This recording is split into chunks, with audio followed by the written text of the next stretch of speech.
existe uma estagnação da tecnologia de transformação física. Após o advento da bomba atômica, houve uma espécie de trauma. Mas naquela valete do Peter Thiel, eu escrevi sobre isso, que é a disputa entre tecnologias de disrupção e tecnologias de consumo, né? E isso é próprio enfim, desse capitalismo que já não é industrial, que já não consegue entregar nada muito produtivo, que você tem um capitalismo baseado muito na manutenção de certo bem-estar, não é? E que o bem-estar se baseia no quê? No consumo. Você tem uma sequência de tecnologias que são feitas para maior comodidade, para um consumo imediato e para que você esteja sempre imerso nessa cadeia de compra e venda, compra e venda. O iPhone é isso, os notebooks e todos aqueles aplicativos que nós temos, o Shein, Temu e por aí vai. E perceba bem, tudo isso significa, em última instância, que você está entrando em uma questão de uma comodidade contínua, né? O nosso presente é um presente de extrema comodidade. Ele chama ali de tirania dos aplicativos, mas é basicamente Ele chama ali de tirania dos aplicativos, mas é basicamente um momento em que todo o desenvolvimento tecnológico é voltado somente para o consumo e você não consegue criar tecnologias que façam a disrupção. A China acabou de fazer, por exemplo, um humanoide que ganhou uma corrida, não sei se chegou a ver. Não, graças a Deus. Disputou uma corrida contra profissionais e ganhou, inclusive, quebrando o recorde mundial humano. Né? E conseguiu fazer uma corrida em linha reta durante assim, um grande percurso, o que significa que está ganhando capacidade motora. Né? Não me parece que a China vai fazer isso para ganhar corridas. Né? Não me parece que um humanoide seja feito para isso somente. O ponto é, estamos entrando agora numa tecnologia de guerras através de drones, onde mais importante do que o drone realmente é o seu software, né? Porque o hardware quase qualquer país consegue criar aquilo ali. A grande disputa se dá através do software. Não à toa, a Índia atua muito nesse mercado, fornecendo inclusive para a Rússia. Né? A Rússia tem um mercado tecnológico interno muito atrás de Estados Unidos e China, mas tão interessante a ponto de conseguir fazer bons softwares militares para seus drones militares. Então, o ponto que a Palantir está tentando agora é: precisamos criar tecnologias de disrupção. E o Vale do Silício talvez seja o melhor lugar para isso, né? Criar tecnologias que consigam fazer com que os Estados Unidos saiam do seu ponto presente para um ponto futuro. Porque a grande questão ocidental não é nem uma decadência muito daquela decadência exponencial. Não, é um grande marasmo que uma hora parece que vai tudo, aí sim vai se tornar exponencial. E eles querem interromper isso dando um salto para frente. Tem uma coisa que o Thiel, ele fala nas entrevistas dele. Segundo ele, existe uma estagnação da tecnologia de transformação física das coisas. Após o advento da bomba atômica, houve uma espécie de trauma, a humanidade ficou traumatizada com aquilo ali, e, portanto, resolveu se refugiar em tecnologias menos invasivas em relação ao mundo físico, que não transformam o mundo físico tanto assim, né? E, portanto, abriu-se a partir daí todo um universo do digital. Então, o digital se tornou a escapatória dessa tecnologia que encontrou a bomba atômica, transformando processos operacionais no mundo. Eu não sei se eu concordo com esse diagnóstico, mas é um diagnóstico muito interessante, porque se ele é verdadeiro, ou melhor, se você parte desse diagnóstico, é lógico que o esforço aí de uma república tecnológica deve ser o esforço de colocar de novo as mãos nas tecnologias que transformam alguma coisa. Então, por exemplo, viagem espacial. Viagem espacial não é digital, não é inteligência artificial. Viagem espacial é você levar pessoas ou produtos, estruturas de um ponto para outro ponto. Sim. É uma coisa, é como você criar uma ferrovia. É como se fosse uma ferrovia interplanetária. Então, nesse caso, a coisa é um pouco diferente. E sobre o iPhone e essa coisa Esse livro tem um capítulo dele que ele comenta bastante isso.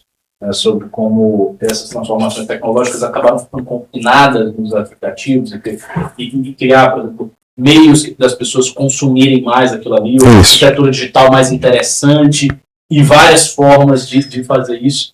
Ao mesmo tempo, eu me lembro, e aí eu faço uma referência aqui, talvez você tenha lido esse livro, o livro esse é um livro muito citado pelos comunistas. Eu vi o João de Manuel esse livro várias vezes, então me deu vontade de ler. O livro da Marina Mazzucato sobre a questão do Estado. Eu sei, vamos lá, eu tenho alguns dela. Um é o sobre dívida. O Estado empresarial. O Estado empreendedor, algo assim.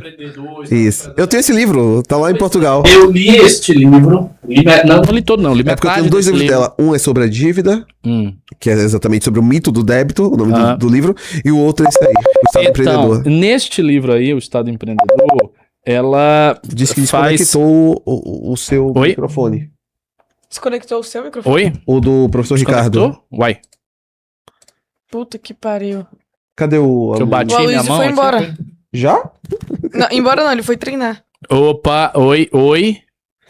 Voltou. Eu tô apertando aqui, fazendo a coisa mais básica. Aí, não pode ficar mexendo aí. Mas eu não mexi, eu tô mexendo para que ele volte. Oi, voltou, ótimo. Então, voltemos. Bom, eu tava onde? Então, no livro da Mazzucato, ela fala um negócio que é interessante. Ela ela recobra a história da Agência de Defesa Norte-Americana, DARPA, e ela mostra como na criação dos aspectos fundamentais dessa nova telecomunicação, o Estado esteve muito presente. Então, de certa maneira, a gente pode encarar essa coisa do iPhone como o resultado dos fatores estruturais da economia norte-americana. Então, como... Porque a tese dela é: o Estado avocava as partes mais difíceis da produção, então aquilo que envolvia os saltos tecnológicos mais obscuros. Então, por exemplo, você não tinha um processo, era um processo tecnologicamente que não existia. Daí, por exemplo, para criar aquelas telas, ela dá esse exemplo, aquelas telas essa tela, né, do iPhone. Sim. Parece ter uma tecnologia muito específica com o cristal, enfim. E ela dizia que estas partes, elas ficavam com o Estado, com universidades ligadas a esses programas estatais, podendo receber dinheiro para pesquisas que só iriam dar frutos tecnologicamente tangíveis daqui a muito tempo, né? E que para as empresas privadas ficavam com a parte mais fácil do processo de produção tecnológica. Bom, eu não sei se ela está certa, mas se ela estiver minimamente correta nessa descrição, então o ponto aí do iPhone não é simplesmente uma escolha. É meio que como a arquitetura da economia norte-americana se deu desse jeito, acabou que para essas empresas ficou essa parte mais fácil e também mais lucrativa. Sim. Então elas entraram aí como ganhadoras, tomadoras de lucro, e com uma parte de pesquisa tecnológica, de criação tecnológica, menos importante do que a customização para o consumidor final. Mas o Alex Karp, ele entra nesse ponto. Ele entra. E é exatamente por isso que ele diz que há essa dívida do Vale do Silício para com a América, porque de fato a América o Estado americano ficou com todo o ônus de promover esse tipo de investimento. Inclusive, tem uma entrevista muito boa do Mark Andreessen sobre o porquê que o Vale do Silício era muito mais ligado aos democratas e migraram para os republicanos. E basicamente o que ele dizia bom, foram os democratas que investiram no Vale do Silício, que deram liberdade acadêmica pra gente, que deram liberdade de pesquisa, foram nas universidades americanas que fizemos essas pesquisas, e por isso estávamos muito mais ligados aos programas feitos pelo Bill Clinton e ele até falou que o Joe Biden, por exemplo, acho que era do Senado americano, algo do tipo, e era o presidente da comissão de tecnologia, né? O que fez com que ele tivesse muito contato com o Joe Biden durante algum tempo e percebesse que os democratas estavam olhando para essa tecnologia, enquanto os republicanos ainda eram industriais. Uhum. E ele disse que a mudança toda foi porque as universidades se fecharam e blá blá blá, e os próprios democratas se tornaram censores, né? Sim. E os republicanos muito mais abertos hoje. Uhum. Então ele disse que esse pêndulo é muito pela questão de liberdade de pesquisa versus a censura universitária. Mas eles tratam exatamente sobre as universidades receberam um investimento maciço do Estado americano para que pudéssemos atuar tecnologicamente, para que pudéssemos produzir e criar isso aqui. E tudo que as grandes empresas de tecnologia fazem hoje é pegar toda aquela tecnologia criada e transformar em materiais de consumo e apenas massificar. Né? Até porque é isso que gera lucro, é a massificação, é você poder ampliar a sua base. E uma tecnologia de sucção teria um cliente, que é o Estado americano. Né? Então, e para isso você tem, então, uma concorrência muito grande que você vai ter entre esses agentes para que o Estado americano possa comprar de você.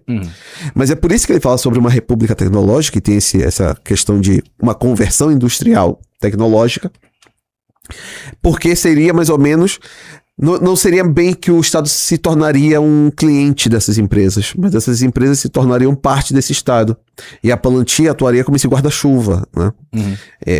Que seria aí sim uma conversão da própria arquitetura do Estado americano em favor desse novo modelo